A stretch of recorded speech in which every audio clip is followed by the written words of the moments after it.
Yesus Tuhan ditinggikan, dimuliakan dan naik ke surga. Dia berikan Roh Kudusnya, menguatkan dan menolong selalu. Sungguh ku rindu bersekutu denganmu selamanya.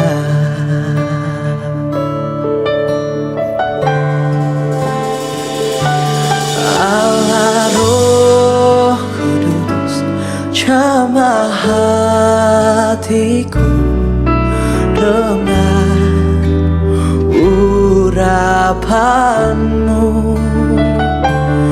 Rindu selalu dekat denganmu, tinggal di hadiratmu.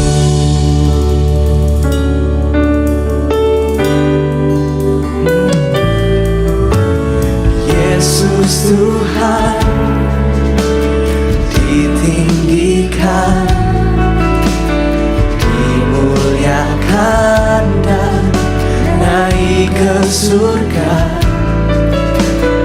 Dia berikan Roh Kudusnya, menguatkan dan menolong selalu. Sungguh ku rindu bersekutu denganmu selamanya.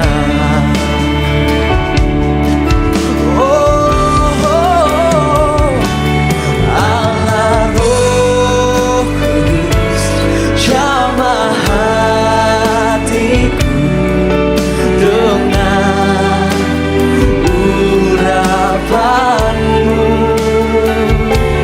Rindu selalu dekat denganmu, tinggal di hadiratmu.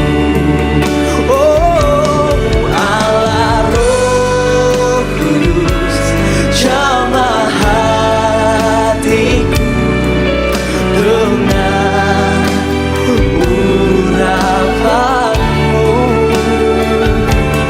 Rindu selalu dekat denganmu, tinggal di hadiratmu. Oh, kami rindukan Engkau, kami haus akan Engkau, ya Roh Kudus.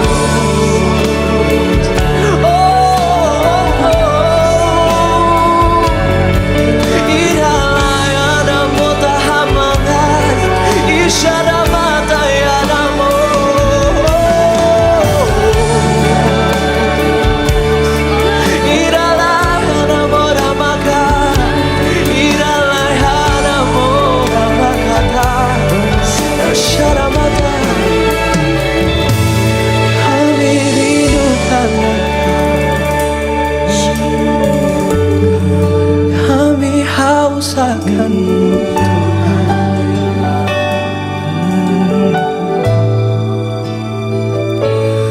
Allah Roh Kudus, jamah hatiku dengan urapanmu.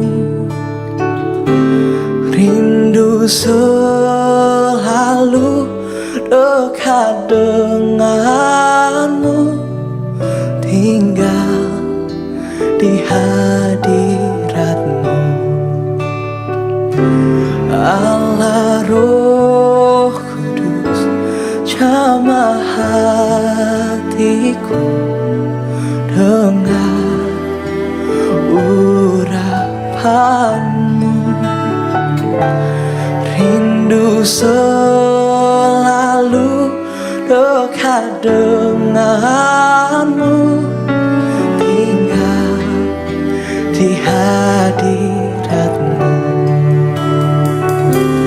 Rindu selalu dekat denganmu,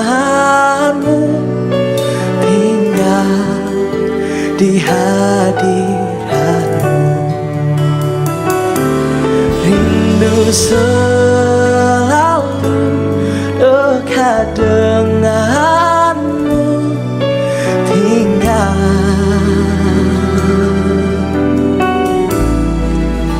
di hadirat-Mu. Oh.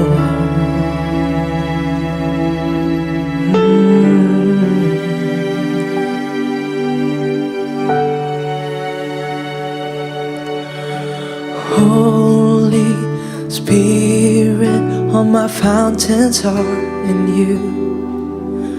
Jesus, Spirit, a true friend I found in you.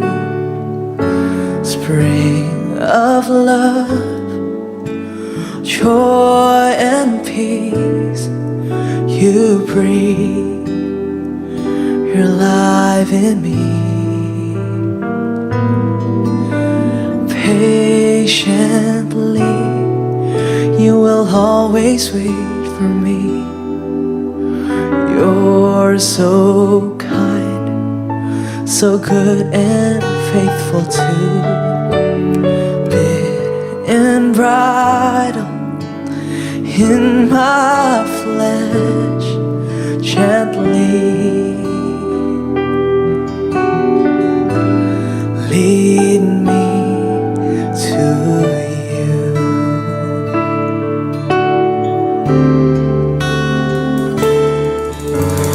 My best friend, Holy Spirit, Holy Spirit, my best friend.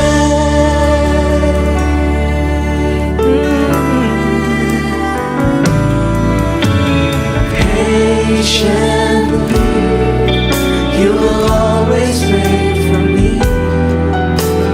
You're so kind, so good and faithful too. And bridle in my flesh, gently. Oh, you lead me to you. Oh, my best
berikan.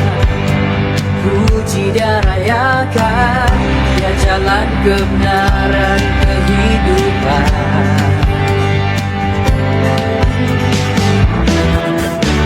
Syukur atas semua berkat-Mu, atas batu-Mu berteduh. Di jiwa dan segalanya sorakan ya Raja. Bersama satu keluarga dalam Yesus, kemenangan nyata. Alfa dan Omega yang perkasa, surga bumi nyanyi glory glory. Bangkit gereja, bangkit bersinar, kemuliaannya penuh dan besar. Rayakan keagungannya bersama satu keluarga. 同心高声歌唱，欢呼赞美上帝，耶稣是道路、真理、生命。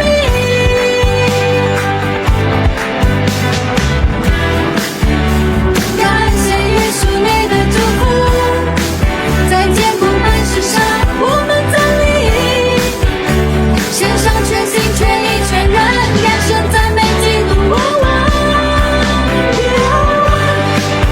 We are family， 在基督里我们的胜利，阿拉和贝加全都上帝，天地万物高唱荣耀荣耀，兴起兴起，教会兴起发光，愿我的家充满你的荣耀，齐欢庆主的尊贵。We are one， We are family。 As for me and my house, me and my house, we will serve, we will serve. As for me and my house, me and my house, we will serve, we will serve. As for me and my house, me and my house, we will serve, we will serve. As for me and my house, me and my house, we will serve, we will serve. Rise, arise, church, arise and shine. May our homes be filled with your glory. Celebrate your majesty. Number one, we are family.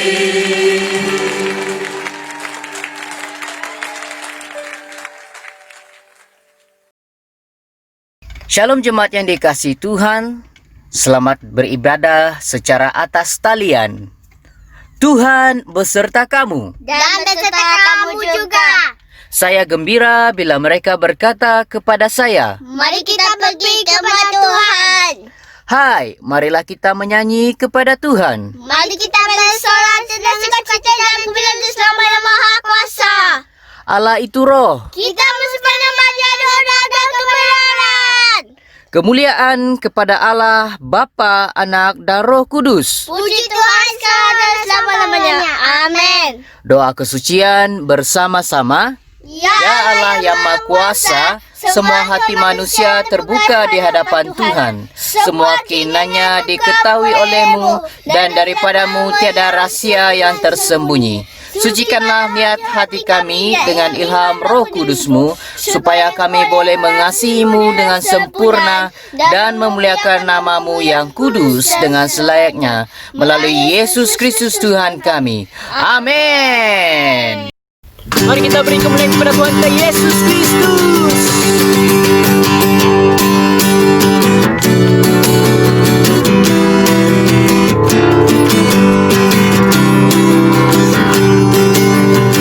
Katakan Tuhanlah kekuatan dan mazmurku. Tuhanlah kekuatan dan mazmurku. Ya gunung batu dan keselamatanku. Hanya padamu hatiku percaya. Kaulah menara dan kota perlindungan. Ku mau selalu bersyukur cintamu padaku takkan pernah berubah. Hatiku percaya, walau bumi bergoncang, gunung-gunung beranjak, namun kasih setiamu tak pergi dariku.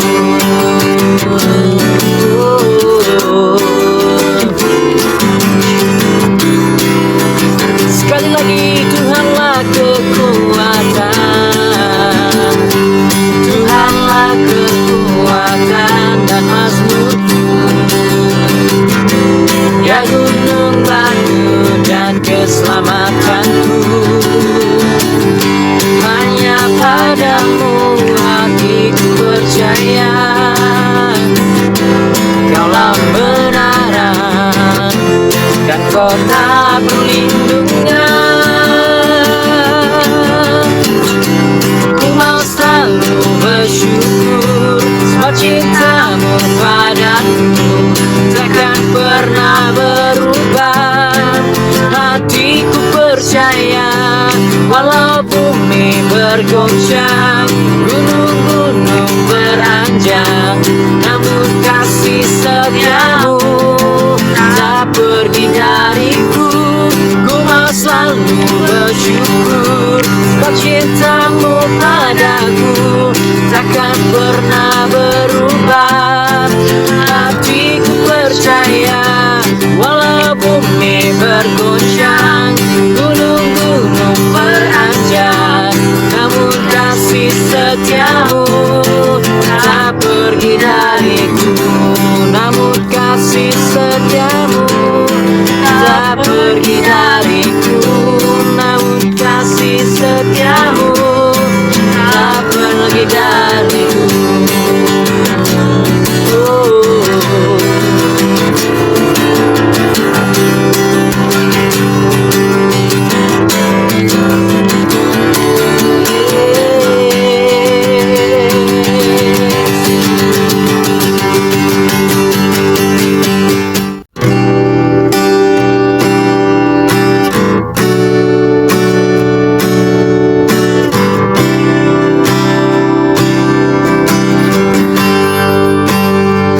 Bapa seperti rusa yang merindukan akan sungai-Mu, begitu juga dengan kami yang rindu akan Engkau Tuhan. Dan inilah kami Tuhan, menyembah-Mu di tempat ini. Tuhanku rindu masuk dalam hadirat-Mu. Jiwaku menanti, bawaku mendekat kepadamu.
Selamat pagi dan selamat datang ke Gereja Juru Selamat Kudus kita.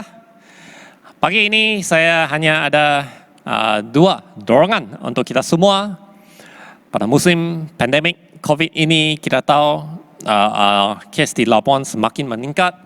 Jadi saya nak dorong kepada kita semua untuk senantiasa berjaga-jaga, kekalkan jarakmu dan kekalkan kesehatanmu.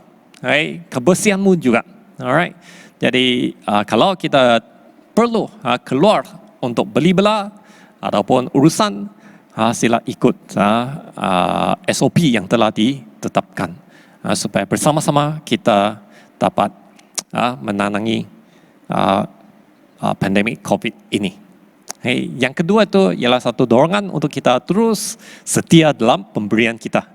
Saya tahu pada musim ini Tuhan masih setia dalam hidup kita. Kita semua antara kami mungkin antara kami sudah menikmati kesetiaan Tuhan. Mari kita juga menunjukkan kesetiaan kami dalam pemberian kesyukuran dan juga persepuluhan.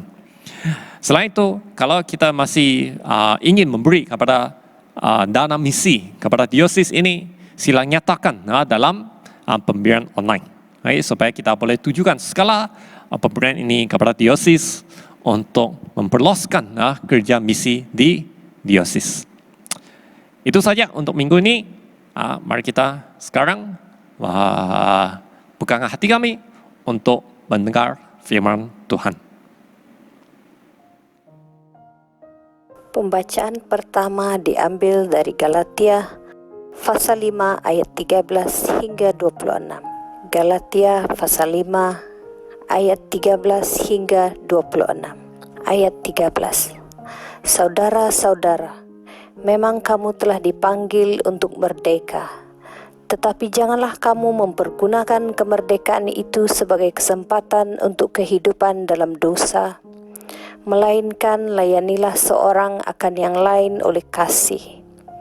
Sebab seluruh hukum Taurat tercakup dalam satu firman ini, yaitu kasihilah sesamamu manusia seperti dirimu sendiri.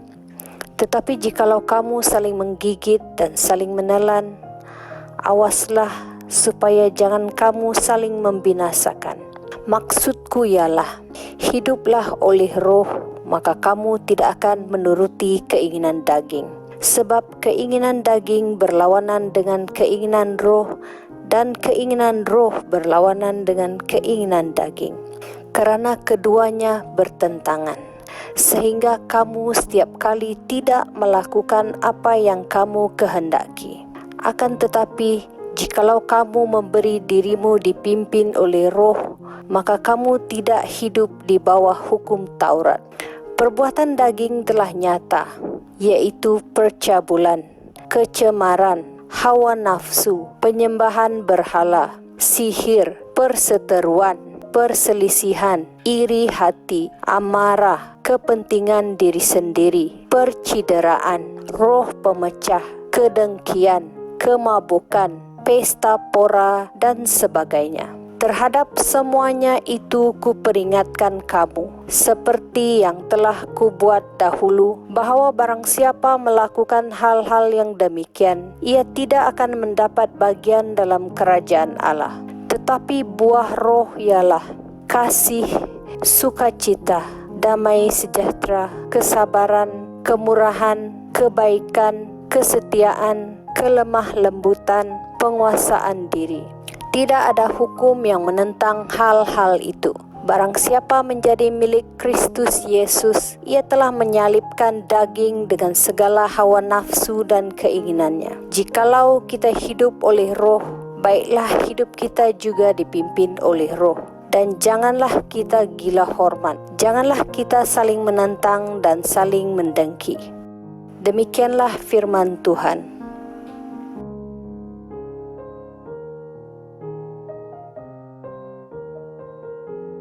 Injil Kudus daripada Tuhan kita Yesus Kristus menurut Matius 7 ayat 13 hingga 20.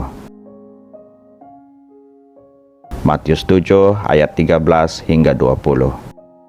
Masuklah melalui pintu yang sesak itu, Kerana lebarlah pintu dan luaslah jalan yang menuju kepada kebinasaan, dan banyak orang yang masuk melaluinya. Kerana sesaklah pintu dan sempitlah jalan yang menuju kepada kehidupan, dan sedikit orang yang mendapatinya. Waspadalah terhadap nabi-nabi palsu yang datang kepadamu dengan menyamar seperti domba, tetapi sesungguhnya mereka adalah serigala yang buas. Dari buahnya lah kamu akan mengenal mereka. Dapatkah orang memetik buah anggur dari semak duri, atau buah ara dari rumput duri? Demikianlah setiap pohon yang baik menghasilkan buah yang baik, sedang pohon yang tidak baik menghasilkan buah yang tidak baik. Tidak mungkin pohon yang baik itu menghasilkan buah yang tidak baik, ataupun pohon yang tidak baik itu menghasilkan buah yang baik. Dan setiap pohon yang tidak menghasilkan buah yang baik pasti ditebang dan dibuang ke dalam api. Jadi dari buahnya lah kamu akan mengenal mereka.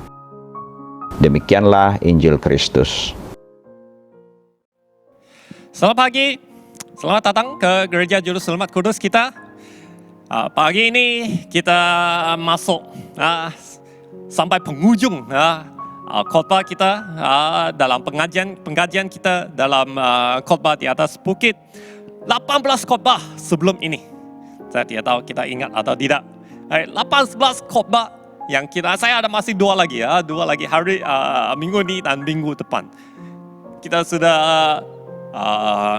mengkaji ajaran Tuhan, terutamanya dalam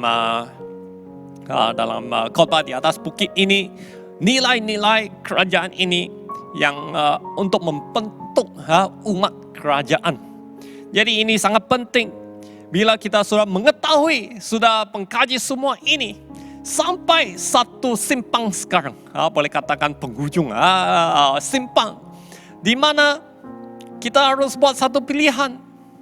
Sebab bila kita sudah dengar firman Tuhan, sudah dengar ajaran Tuhan, kalau kita tidak buat satu pilihan untuk bertindak, jadi pada akhirnya semua apa yang kita belajar akan jadi sia-sia saja. Apa yang kita belajar tidak akan dipraktiskan kalau kita tidak membuat satu pilihan untuk bertindak. Jadi sampai masa hari ini, saya ada doa, seperti saya katakan, 2 khotbah lagi hari ini dan juga minggu depan, ialah untuk mencabar kita buat satu pilihan. Kita sampai di penghujung ini, sampai masanya untuk kita buat satu pilihan. Bila kita bacakan firman ini, dalam ayat 13-14 ini, sebenarnya walaupun ada pilihan ini, Yesus ini memberi empat gambaran. Pilihan antara 1 dan 2, antara 2. Jadi walaupun ini memberi satu pilihan, tapi bila kita bacakan firman Tuhan, ini bukan sebenarnya bukan satu pilihan. Dia mencabar kita buat pilihan yang betul. Jangan buat pilihan yang salah, buat pilihan yang benar, yang betul, supaya hidup kita terus dibina di atas dasar ajaran Tuhan Yesus. Jadi bila kita bacakan dalam 2 ayat ini, 13 dan ke-14, di sini kan masuklah. Masuklah ini satu perkataan, itu ialah imperatif, satu ajaran memberi cabar kita masuk melalui apa? Melalui pintu yang sesak itu. Kerana lebarlah pintu dan luaslah jalan yang menuju ke kebinasaan, dan banyak orang yang masuk melaluinya. Kerana sesaklah pintu dan sempitlah jalan yang menuju kepada kehidupan, dan sedikit orang yang mendapatinya. Jadi di sini ada empat gambaran yang Tuhan memberi kita satu cabaran untuk memilih. Nah, 4 gambaran ini boleh katakan satu amaran juga. Nah, amaran ini bukan untuk menakutkan kita. Bukan untuk menakutkan kita supaya kita takut. Kita dia berani untuk membuat satu pilihan. Tidak. 4 amaran ini ialah memberi kita satu gambaran yang benar. Apa yang akan terjadi kalau kita buat pilihan yang salah. Jadi di sini 4 gambaran di sini memberi kita. Di sini yang pertama itu dia ada 2 jalan. Jalan yang lebar, yang luas dan sempit. Yang luas dan sempit, siapa suka jalan yang luas? Memang kita sukakan jalan yang luas. Kalau ada jalan raya lagi luas, lagi bagus. Sebab apa? Sebab bila gambaran luas ini memberi kita satu kebebasan. Dia memberi satu gambaran bebas untuk bergerak. Kalau kita ada luas, kita ada kebebasan. Bila kita ada kebebasan tanpa moral, tanpa peraturan, tanpa ajaran. Kalau kita memperoleh kebebasan yang tak ada hadnya, kebiasaannya, kebiasaannya yang akan bimbing kita ke jalan kebinasaan. Sebab kebebasan tanpa had, selalunya kita akan terlibat dalam gelaja-gelaja yang tidak bermoral. Jadi orang suka luas, dia sempit memberi gambaran satu, gambaran satu kamu terhimpit. Tapi bila kita ada satu had, kita tahu apa yang boleh lakukan, apa yang kita tidak boleh lakukan. Jadi itu akan memberi kita satu bimbingan di mana kita harus berjalan. Jadi itu sebabnya 2 jalan ini, satu luas, satu sempit. Sempit itu memberi kita satu petunjuk, memberi kita satu bimbingan supaya melalui jalan sempit ini kita tidak terjunam, tersalah langkah dan terlibat dalam gejala-gejala yang tidak bermoral. Yang kedua gambaran itu pada akhir jalan ini ada 2 pintu. Pintu yang lebar, pintu yang sesak. Nah, siapa suka pintu yang sesak?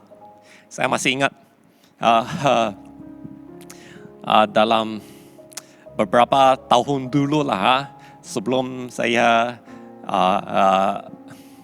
mahir dalam kerja ubah suai ini, saya di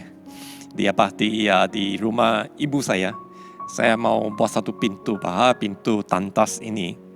Biasanya pintu tantas kan atau pintu rumah selalunya 7 kaki, 7 kaki tingginya.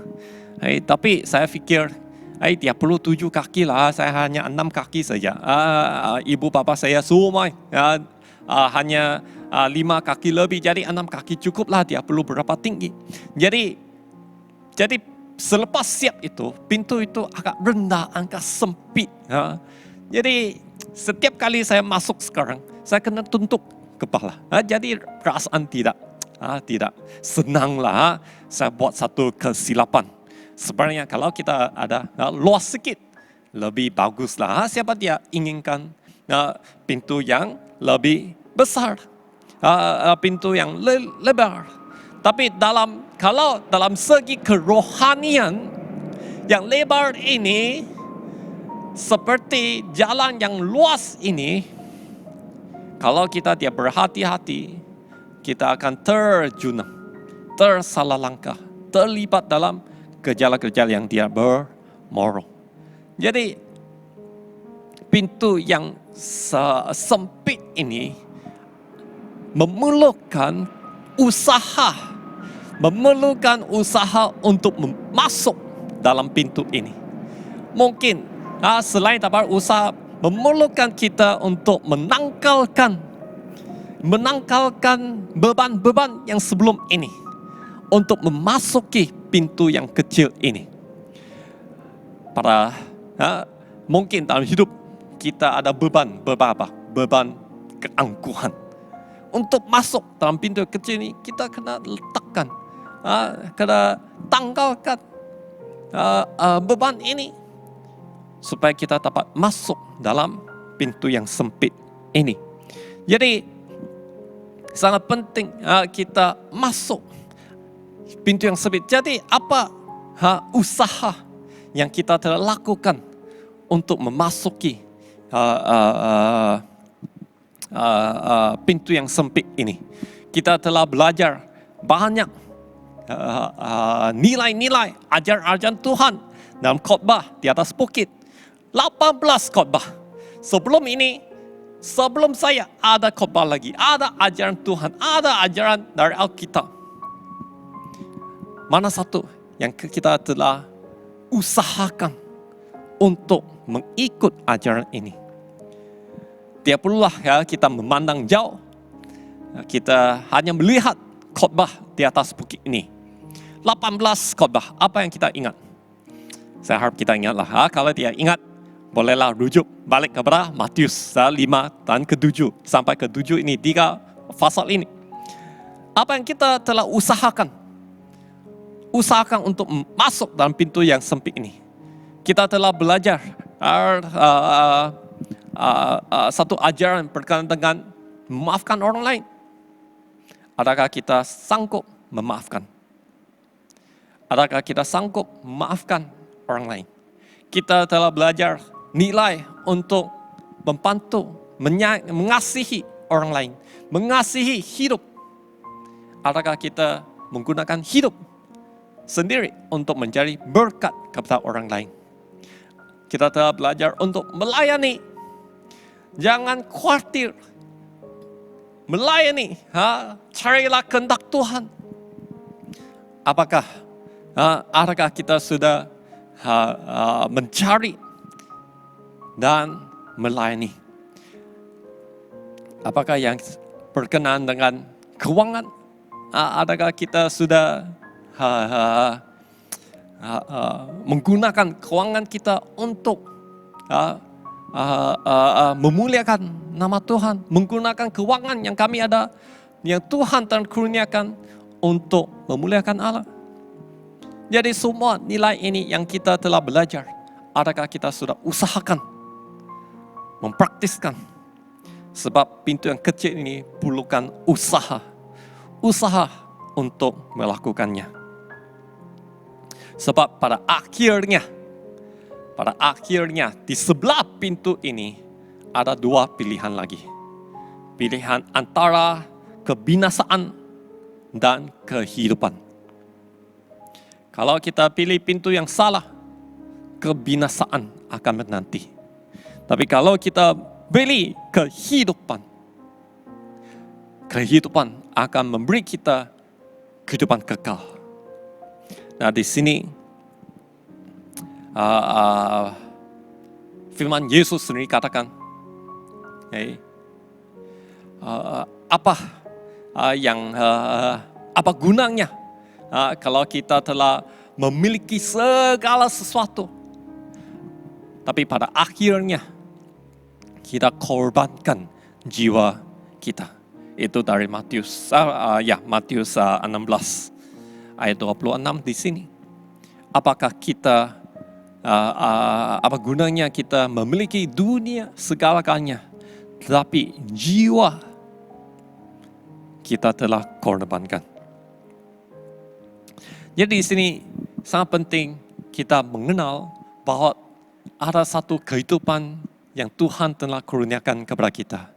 Tuhan telah memberi satu kehendak dalam hidupmu. Ada satu kehendak Tuhan. Ada satu purpose of life dalam hidup. Makna dalam hidup. Jadi kalau kita mau hidup dengan makna.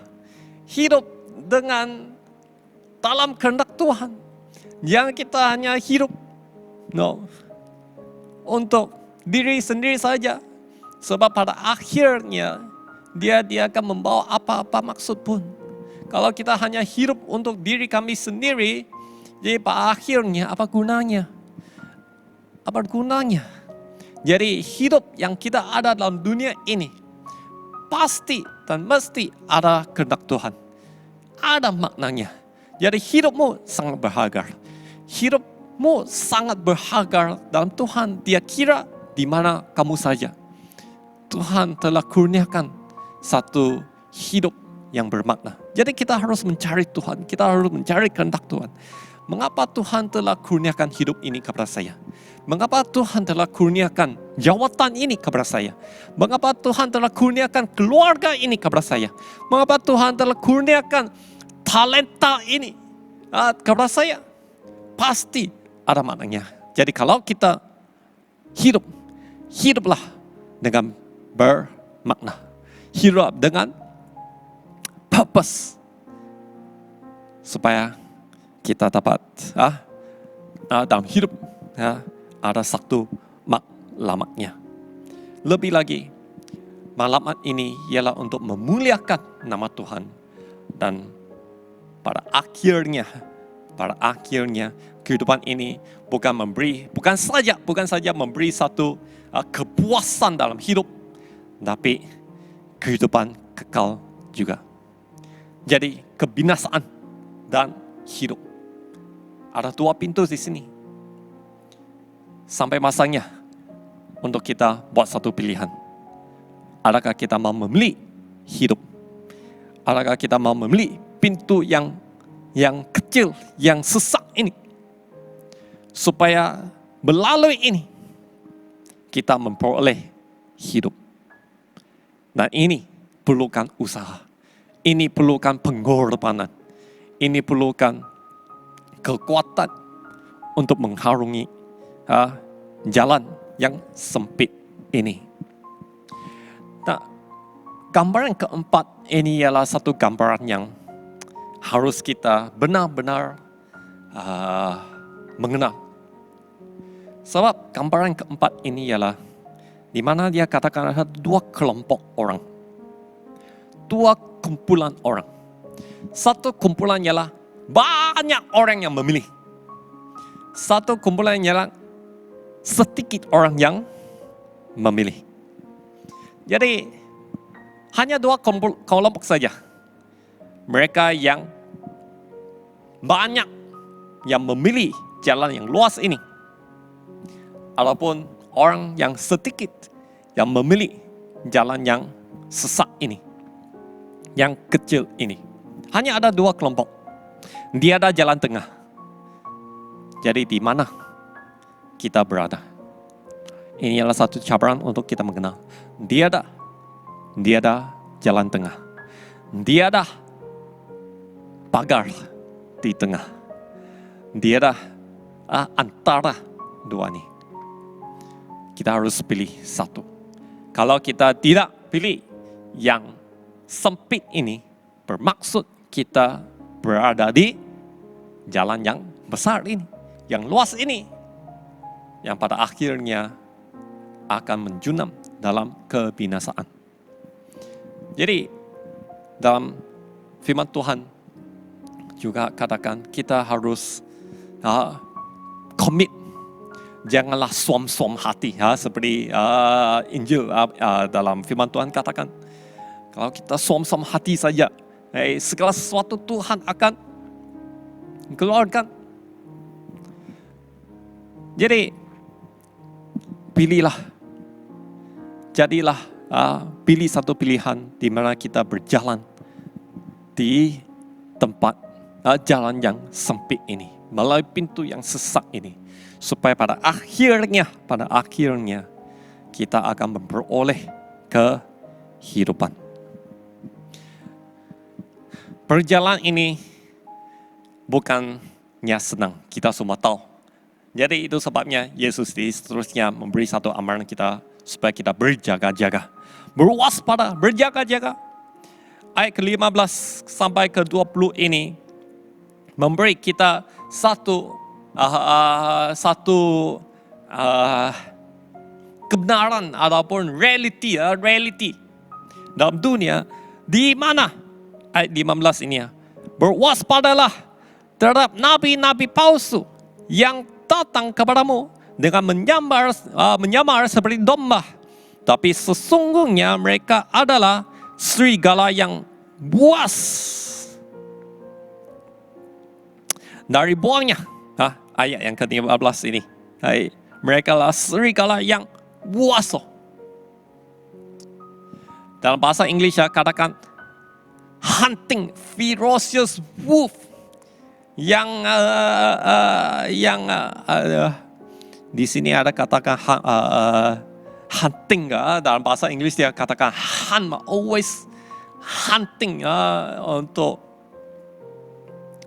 memaham.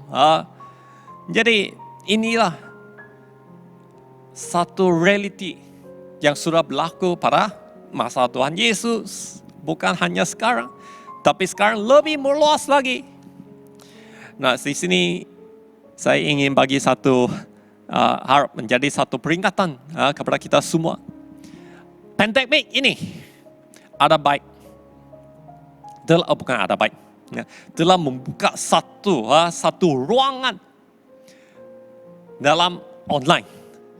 Ada baik dan ada tidak baiknya.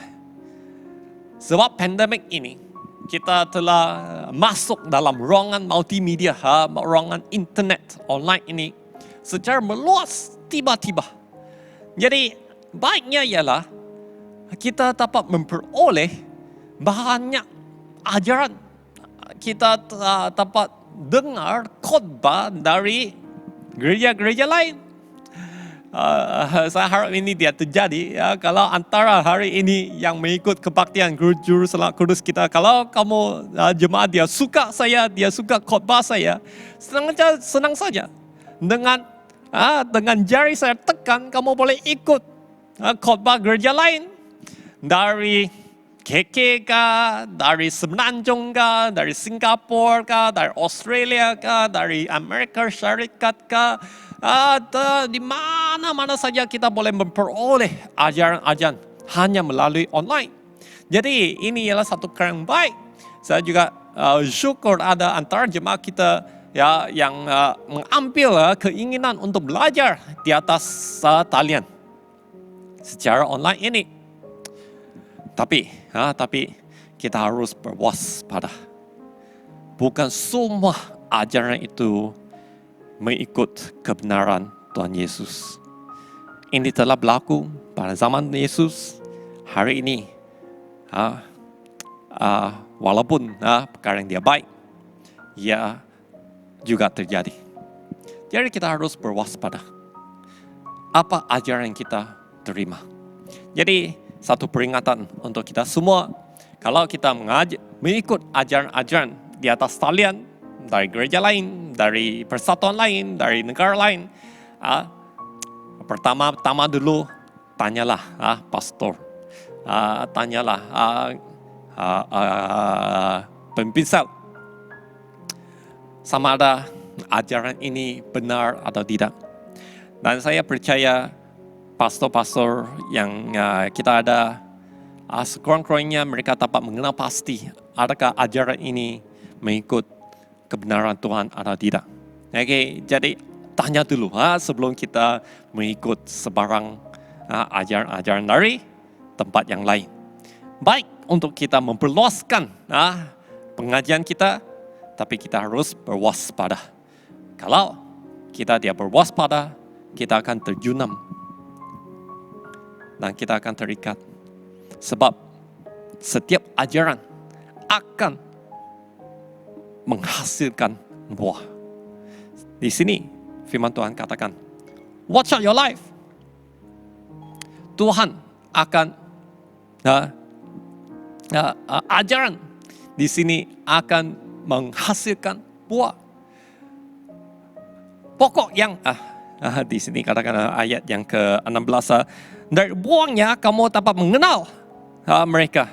Dapatkah orang memetik buah anggur dari semak duri, buah ara dari rumput daun? Demikianlah setiap pohon yang baik menghasilkan buah yang baik. Setiap pohon yang tidak baik menghasilkan buah yang tidak baik. Setiap ajaran akan menghasilkan buah yang baik. Setiap ajaran yang tidak baik juga akan menghasilkan buah yang buruk. Jadi melihat kehidupanmu. Dan kehidupan kita kalau tidak, kehidupan kita ataupun nilai-nilai kita kalau tidak mengikut ajaran Tuhan, bermaksud ajaran yang kita terima ini ajaran yang tidak baik, yang tidak mengikut ajaran Tuhan di sini. Jadi mari kita waspada. Nah, di sini saya ingin juga jabarkan satu kebenaran ialah setiap ajaran akan menghasilkan buah. Apa yang berlaku kalau ajaran itu tidak menghasilkan buah? Ada dua kemungkinan di sini. Kemungkinan pertama itu yang sudah saya katakan, ajaran itu palsu lah, ajaran itu tidak benar, karena itu dia tidak menghasilkan buah. Tapi kalau ajaran itu ialah benar, ajaran itu ialah mengikut ketetapan Tuhan, mengikut Alkitab, tapi ia tidak menghasilkan buah. Apa kemungkinannya? Kemungkinannya hanya satulah, di mana hati saya dan hati kamu dia peka kepada Tuhan, tidak patuh kepada Tuhan. Hati menjadi stubborn, keras untuk mematuhi ajaran Tuhan. Jadi kalau hidup kita dia mempamerkan buah-buah kerohanian seperti di Galatia 5 ini. Kalau hidup kita dia mempamerkan buah-buah yang telah diajarkan ini, kita harus menilai dan juga hidup kita sama ada kita mematuhi ajaran Tuhan atau tidak. Dan satu cabaran kepada kita, ingat kehidupan kita ada maknanya. Seperti saya sudah katakan, ada ajaran Tuhan ini. Kita ada kehidupan. Setiap kehidupan adalah benar. Dan bila kita melakukan ini, ia akan membuahkan hasil. Jadi cabaran ini ialah selepas kita sudah mendengar semua ajaran tentang khotbah di atas bukit ini, sampai masanya kita untuk bertindak, sampai masanya untuk hidup kita untuk menghasilkan buah, supaya kita dapat membentuk satu umat kerajaan yang mengikut nilai dan ajaran Tuhan Yesus. Jadi ini bukan satu eksklusif, tidak. Ini ialah ajaran Tuhan yang menolong, yang mencabar kita untuk membentukkan satu umat kerajaan di mana kita mematuhi ajaran Tuhan Yesus, melakukan ajaran Tuhan Yesus, bertindak dengan ajaran Tuhan Yesus. Jadi sampai masanya hari ini kita berada di simpang sudah untuk buat satu keputusan, untuk buat satu pilihan. Saya berharap kita akan buat satu pilihan yang baik. Seperti Tuhan telah katakan, masuk pintu yang kecil ini, jalan yang kecil ini, supaya kita dapat memperoleh kehidupan yang penuh dengan makna, penuh dalam kehendak Tuhan, supaya hidup kita juga akan menghasilkan buah yang baik untuk membentuk satu umat kerajaan di Labuan di sini yang mengikut ajaran Tuhan. Tuhan kami saya bersyukur dan ajaran-ajaran semua ini, dan saya harap kita dapat melakukannya bersama-sama. Mari kita berdoa. Bapa kami di surga, kami bersyukur sebab ajaran-Mu yang telah memberi kita satu panduan dalam hidup. Biarlah Tuhan kasih karunia-Mu, kuasa Roh Kudus-Mu memberi kita semangat untuk membentukkan umat kerajaan ini melalui hidup kita, melalui hidup kita, supaya kita dapat bertindak melakukan ajaran Tuhan yang telah kita belajar ini. Tuhan, saya berharap dan berdoa setiap umat jemaah Gereja Juru Selamat Kudus kita dipenuhi oleh kuasa Roh Kudus-Mu untuk mematuhi, memilih ajaran Tuhan, nilai-nilai Tuhan seperti yang telah diajar dalam khotbah di atas bukit ini. Tuhan, kuatkanlah semangat kita semua. Kita berdoa semua ini dalam nama Tuhan Yesus. Amin.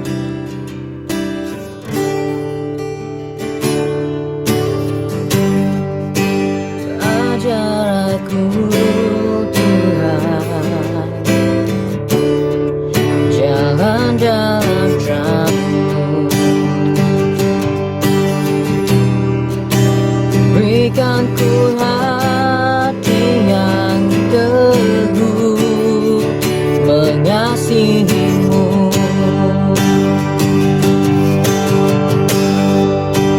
Ajar aku Tuhan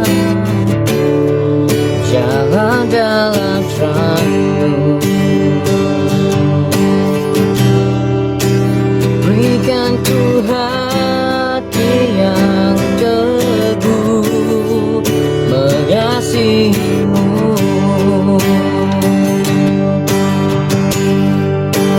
Ku puji Kau selama-lamanya,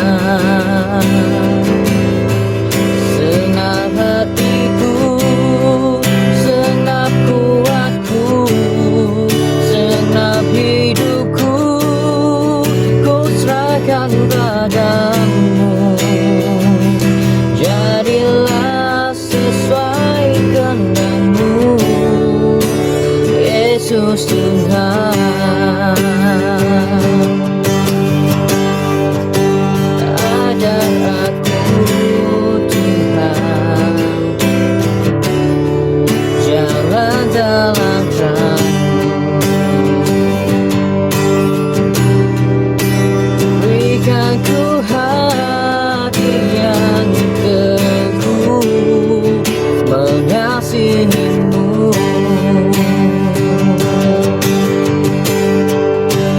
Ku puji Kau selama-lamanya, senang hatiku, senang kuatku, senang hidupku, ku serahkan padamu. Jadilah sesuai kehendak-Mu, ku puji Kau selama-lamanya, senang hatiku, senang kuatku, senang hidupku, ku serahkan padamu. Jadilah sesuai kehendak-Mu, jadilah sesuai kehendak-Mu, jadilah sesuai kehendak-Mu, Yesus Tuhan.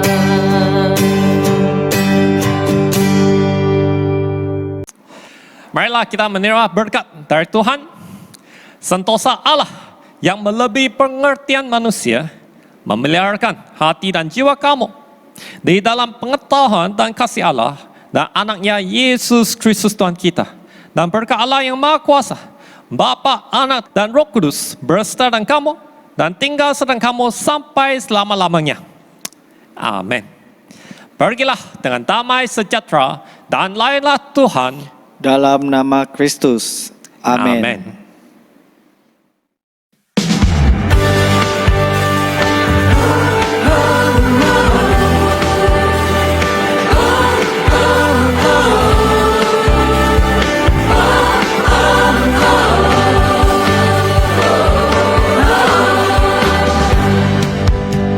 Bersama nyanyikan puji dan rayakan kebenaran